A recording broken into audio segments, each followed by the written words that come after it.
पसे पर्दा असां सां गॾु हुयो बिलावल खोखर साहब जो रिकॉर्डिंग करे पोइ हीअं रिकॉर्डिंग जा फ़र्ज़ वरी अंजाम ॾेई रहियो आहियां। अदा बिलावल खोखर बि मौजूदु आहे ही संगत सां। बिलावल साहब तव्हांजे ॻोठु सही संगत कई आई आहे, तव्हां कुझु चवणु चाहींदव? ज़रूरु, बिल्कुलु चवणु मुख्य आहे अॼु मेरे बाटे वॾी बाटे जी शादी आहे। तव्हां सवेरे तारीफ़ करायो भाउ ज़ाहिद बिरानी साहब जो, सदर बिरोही साहब जो, भाउ शफ़ीक जो, भाउ गुलाम मुस्तफ़ा सुमरो ऐं अदा जे लाइ जेका मीर शबीर लाइ तव्हां पंहिंजे लफ़्ज़ ॻाल्हाया ॿ लफ़्ज़, पर मां ज़रूरु चवंदुसि इहा ॻाल्हि इहा आहे त असां जो कुझु आहियूं इन में कोई ईअं कोन्हे त मीर शबीर बीठो आहे त असां इहे लफ़्ज़ चऊं था। असां अॼु जो कुझु आहियूं त हिननि जे घराणे जी बदौलत आहियूं, उस्ताद मोहम्मद मलूक अब्बासी जे घराणे जी बदौलत आहियूं। छो जो बाबो चवंदो आहे कॾहिं कॾहिं वेहंदा आहियूं कचहरी कंदा आहियूं। हाणे त वरी जेको हूअं अॻे घटि मिलंदा हुआसीं, हाणे वॾा थिया ऐं बाबे सां कचहरी थींदी आहे त पोइ कॾहिं कॾहिं चवंदा आहियूं उस्ताद, चइबो आहे उस्ताद छा मुंहिंजो अबो हुयो।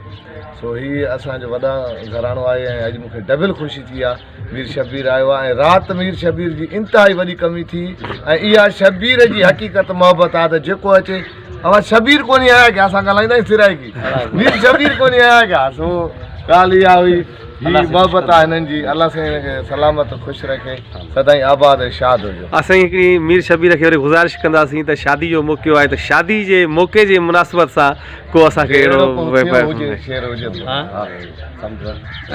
हा से आहिनि पर ॻाल्हि आहे सिधी सही यार शादी को यार जी। अॼु हुस्न जी बाज़ार में ॾाढो हुल्लो मतल हो, अॼु हुस्न जे बाज़ार में ॾाढो हुल्लो मतल हो, जो जाते हुयो ताते सोनेड़नि में खुतल हो।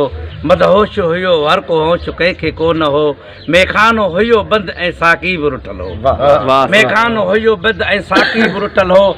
अबरनि जे इशारे सां विया खान ख़तम थी, जे मारियो सभिनी खे उहो चहिरो को कातिल हो। पर बिस्मिल बणिया जई बची कोन सघिया कॾहिं, न उथी सघे उहो जो नेणनि जो कुठल हो। ख़रीदार बि विया खम थी न वसिलियो कंहिंजो, मिस्र जे बाज़ार में हुस्न यूसुफ मिसल हो।